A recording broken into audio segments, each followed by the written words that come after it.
పాపము, అశాంతి, భయం, దిగులు, శ్రమ, వేదన, దొంగతనం, వ్యభిచారం, వ్యాధి, హత్యలు, త్రాగుడు, ఉగ్రవాదం, భయంకర సంఘటనలు, మరణం, నరకం.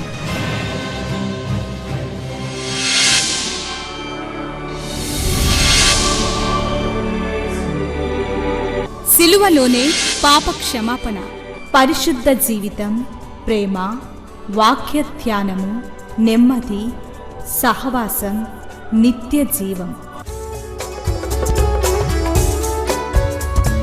శాంతి సోపానాలు, ఇవి శాంతి ప్రదాత బోధలు.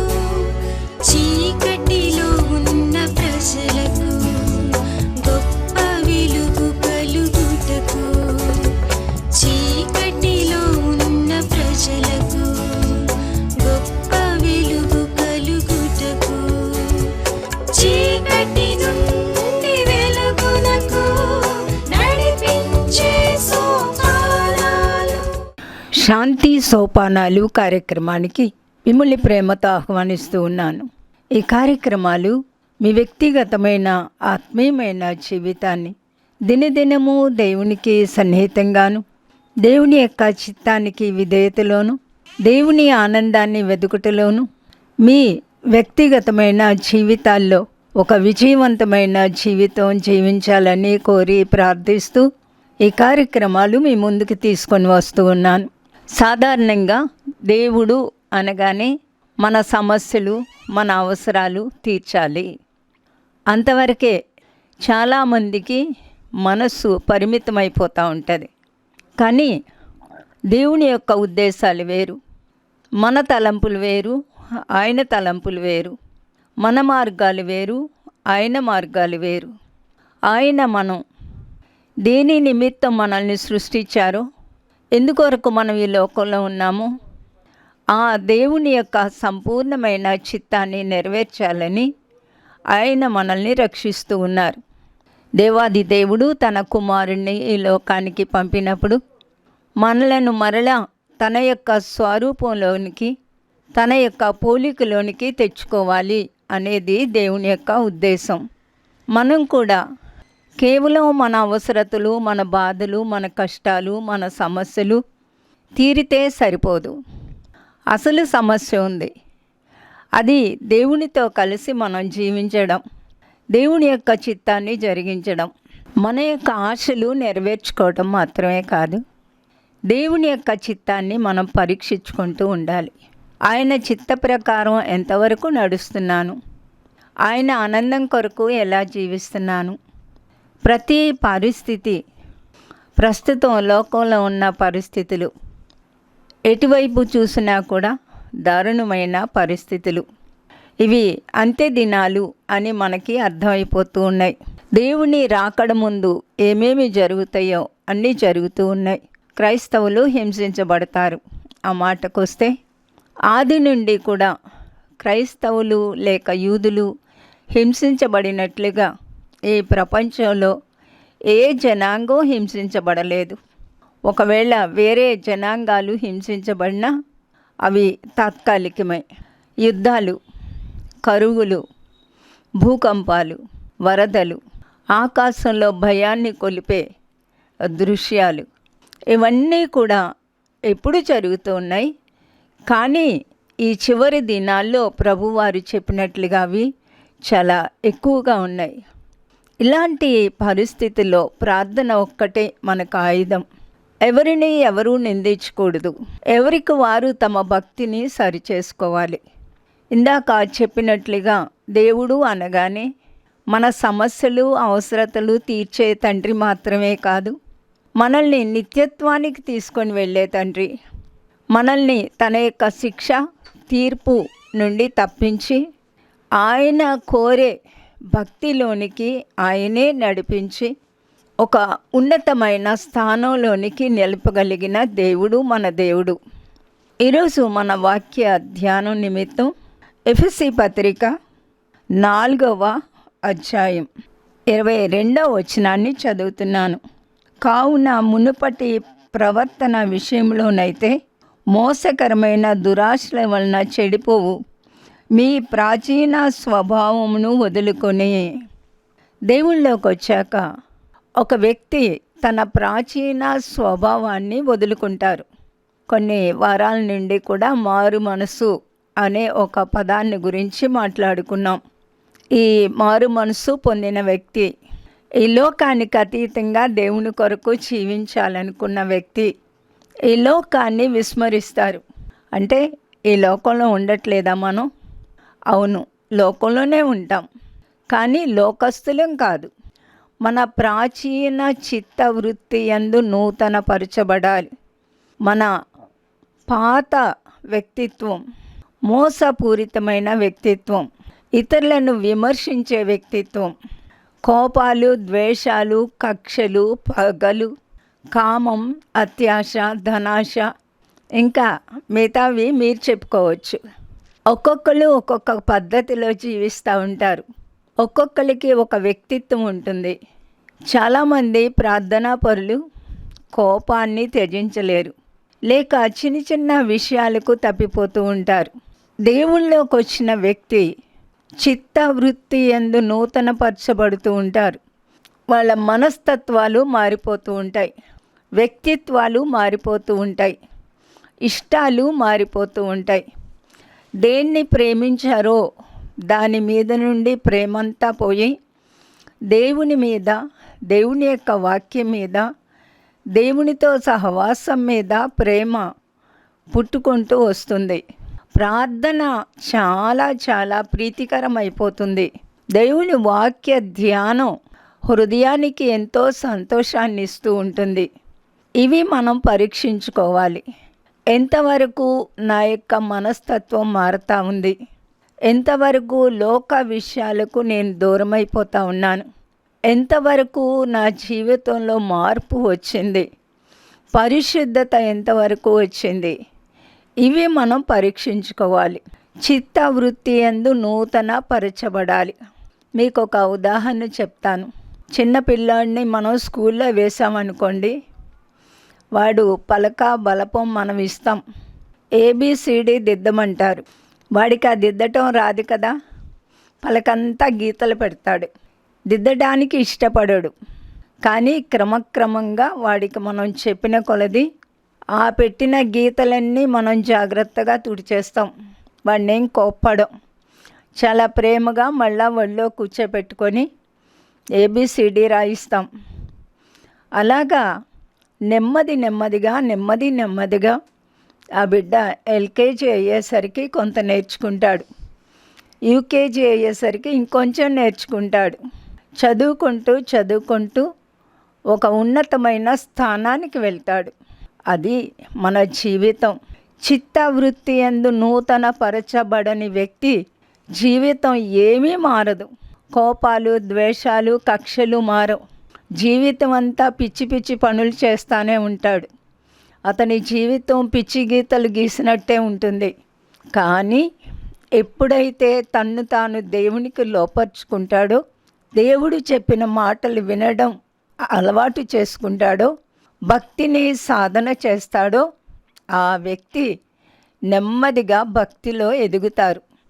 ఆ వ్యక్తి నెమ్మదిగా దేవునికి సన్నిహితం అవుతూ ఉంటాడు. దేవుని యొక్క వాక్యం అనే అద్దంలో తన జీవితాన్ని పరీక్షించుకుంటాడు.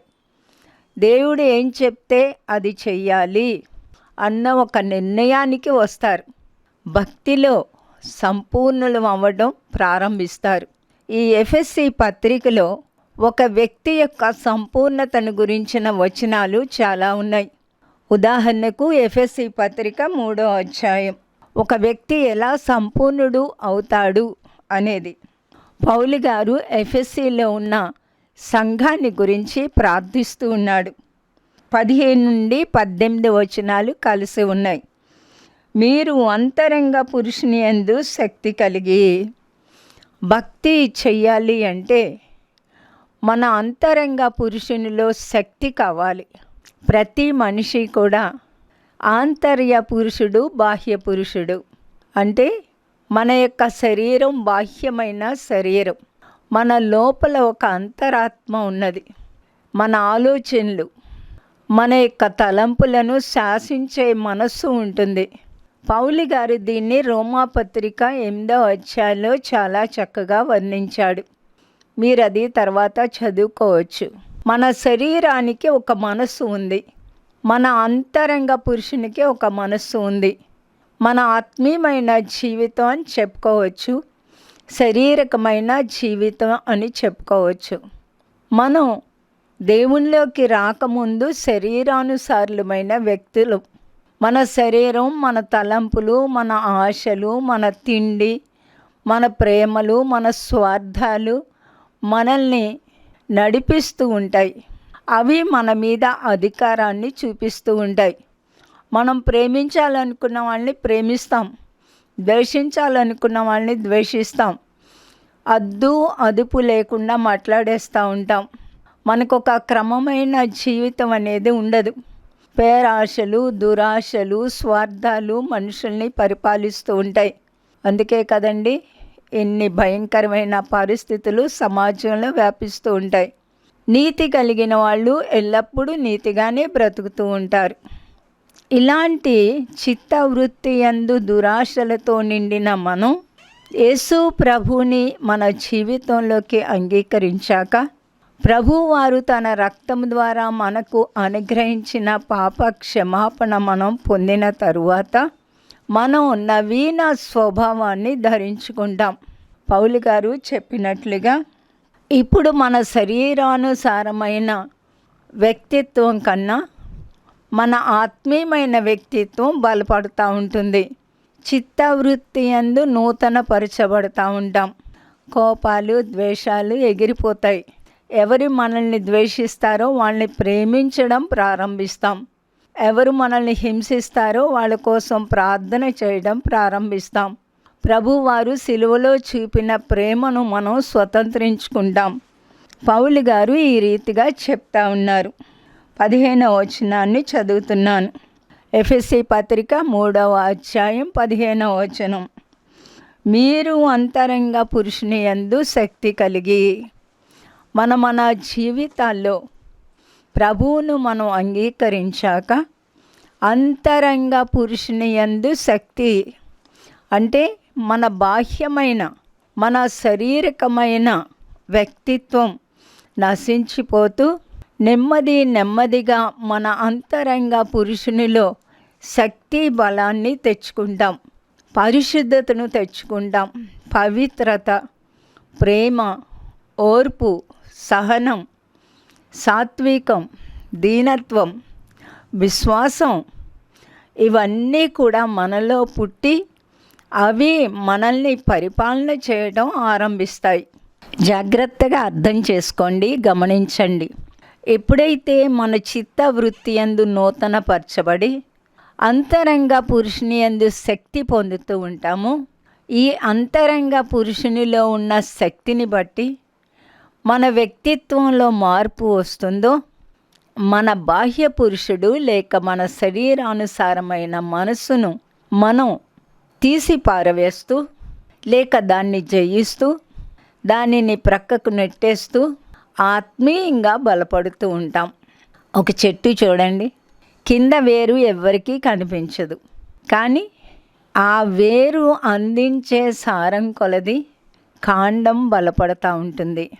కొమ్మలు వస్తాయి, పూలు వస్తాయి, పండ్లు వస్తాయి. ఒక 20-30 సంవత్సరాలు అయ్యేసరికి ఆ వృక్షం మహావృక్షం అవుతుంది. ఆ వృక్షం మహావృక్షం అవ్వటానికి కారణం ఏంటి? ఆ లోపల ఉన్న బలం, ఆ శక్తి. ఈ వ్రేళ్లను నేను మామూలుగా మన ప్రార్థనా జీవితం అని పోల్చుకుంటూ ఉంటాను. పైన మనం కనిపిస్తూ ఉంటాం, మనం దేవుని కొరకు ఎంతగా ఫలిస్తాము అనేది, లేక మన అంతరంగ పురుషుడు ఎంత బలంగా ఉన్నారు అనేది మనం దేవుని కొరకు ఫలించే మన యొక్క జీవితానికి నిదర్శనమై ఉంది. ఎంత మనల్ని ద్వేషిస్తూ ఉన్నా ప్రేమిస్తూనే ఉంటాం. మనకి అనవసరమైన వాటిలో జోక్యం చేసుకోం. దేవునికి ఇష్టమైన విధానంలో మన జీవితాన్ని మలుచుకుంటూ ఉంటాం. అంతరంగంలో బలపడుతూ ఉంటాం, విశ్వాసంలో ఎదుగుతూ ఉంటాం, ప్రార్థనా శక్తి కొరకు ఆరాటపడుతూ ఉంటాం. బైబిల్ పఠన మనకి ఇష్టమైపోతూ ఉంటుంది. ఇవన్నీ కూడా మన ఆంతర్య పురుషుణ్ణి బలపరుస్తూ ఉంటాయి. అందుకే పౌలు గారు ఎఫెసీ సంఘంలో ఉన్న విశ్వాసుల కొరకు ప్రార్థిస్తూ, మీరు అంతరంగ పురుషుని యందు శక్తి కలిగి ఆయన ఆత్మ వలన బలపరచబడినట్లుగా.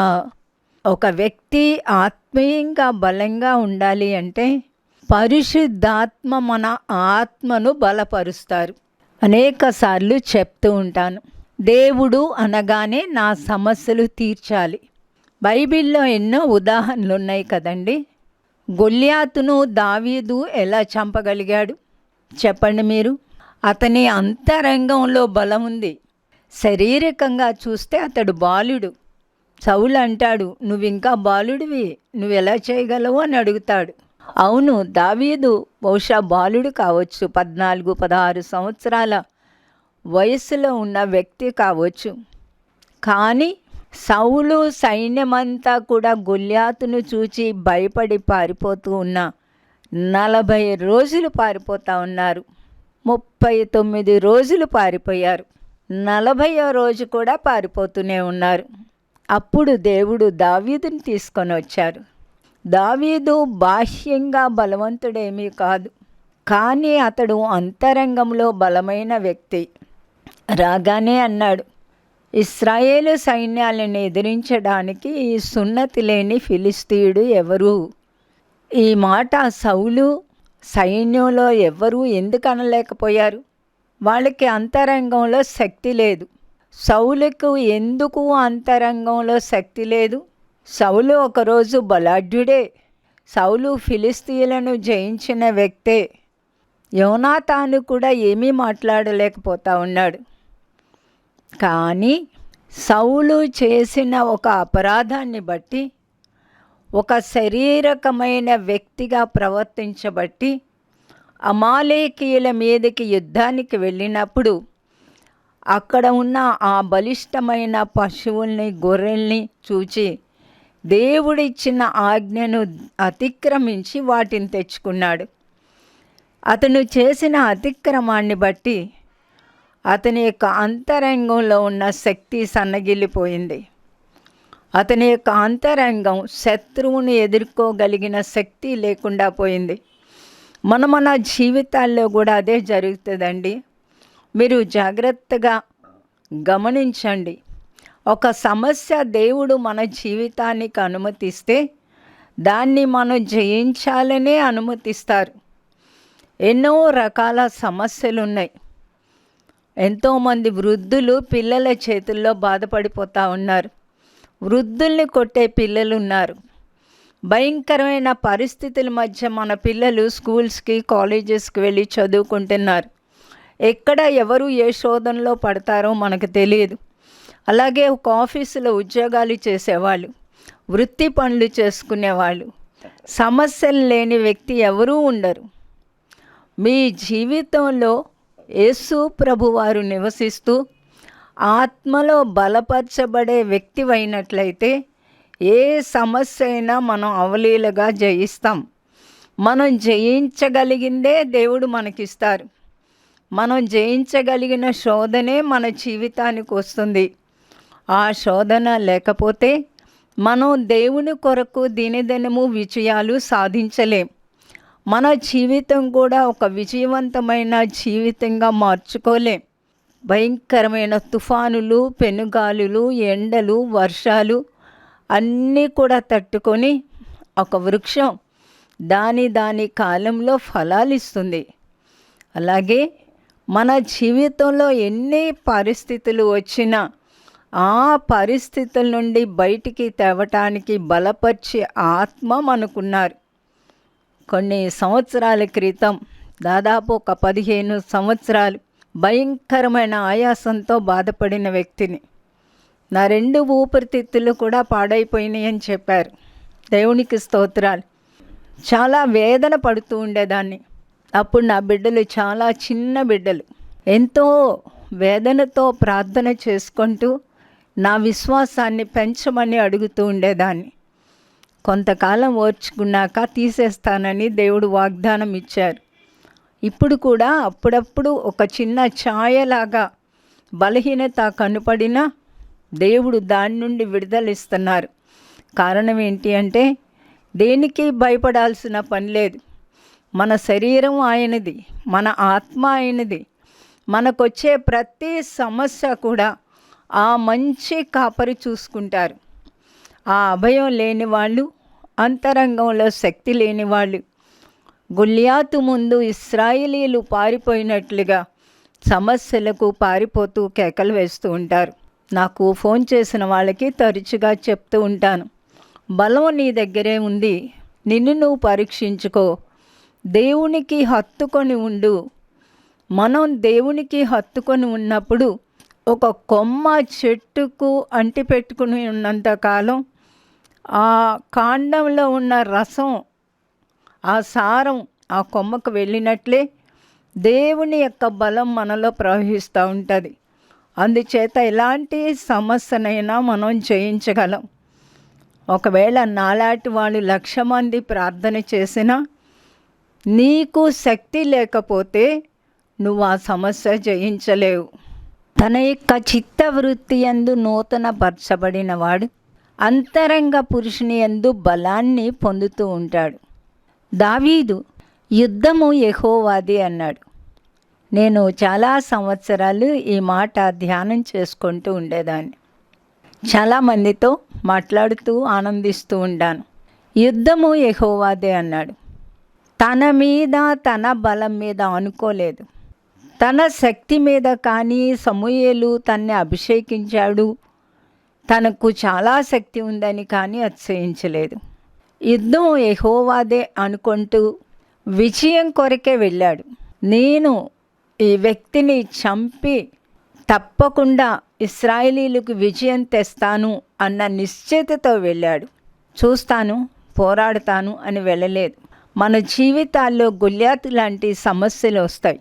మీ చిత్తవృత్తి యందు నూతన పరచబడి పరిశుద్ధాత్మ ద్వారా మనం బలపరచబడినప్పుడు దేవుని కొరకు ఎన్నో విజయాలు సాధించగలం. మనం కూడా ఆత్మీయంగా విజయవంతమైన జీవితాన్ని జీవించగలం.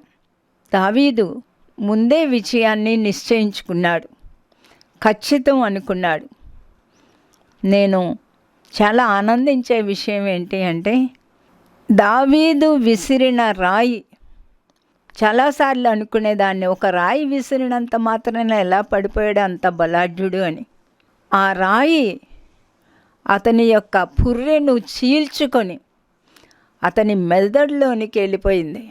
ఒక వ్యక్తిని మనం ఇలా కొడితే నొసటి మీద వెల్లికిలా పడతాడండి. కానీ గొల్యాతు ఎలా పడ్డాడు? దావీదు ముందు బోర్లా పడ్డాడు. ఎవరు బోర్లా పడతారు? నిజంగా వెనక ఎవరైనా ఒక బలమైన దెబ్బ కొడితే ముందుకు బోర్లా పడతారు. దావీదు మాత్రమే కాదు, దావీదు చేతి మీద చెయ్యి వేసి యుద్ధాన్ని జరిగించింది దేవుడే. వెనక నుండి కొట్టింది ఎవరు అంటే దేవుడే అని నేను నమ్ముతూ ఉంటాను. మనకొచ్చే సమస్యలు ఎంత భయంకరం కావచ్చు, బాధాకరం కావచ్చు, మన జీవితాన్ని తల్లకిందులు చేయవచ్చు. కానీ మనకొక మంచి కాపరి ఉన్నారు, మనల్ని ప్రేమించే దేవుడు ఉన్నాడు, మన హృదయాన్ని బలపరిచే దేవుడు ఉన్నాడు. ఇదంతా ఎప్పుడు జరుగుతుంది అంటే మన జీవితాన్ని దేవునికి సంపూర్తిగా సమర్పించినప్పుడు, మన చిత్తవృత్తి యందు నూతన పరచబడినప్పుడు.